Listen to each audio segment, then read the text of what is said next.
7 Oktober 2 November.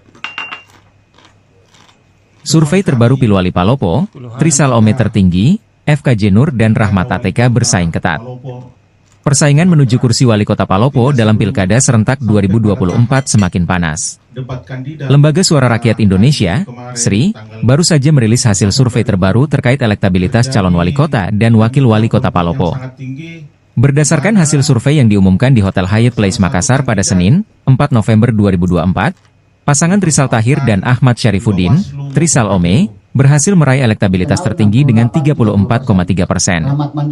Pasangan Trisalome, yang diusung oleh Gerindra, Demokrat, dan PKB, memimpin survei dengan dukungan yang cukup signifikan.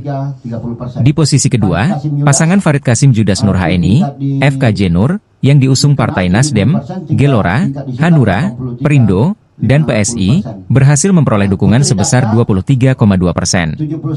Sementara itu, pasangan Rahmat Masri Bandaso Andi Tendrikarta, Rahmat ATK, yang diusung Golkar dan PKS, menempati posisi ketiga dengan dukungan 19,7%.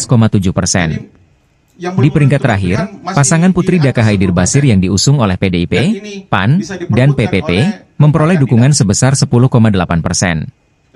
Selain itu, survei juga menunjukkan bahwa tercatat 12,0% responden masih belum menentukan pilihan atau tidak tahu. Angka 10,8%, pasangan urut nomor 2, Farid Qasim Judas di angka 23,2%, pasangan urut 3, Rahmat dan Ibu Tendri Karta di angka 19,7%. Download Tribun X sekarang, menghadirkan lokal menjadi Indonesia.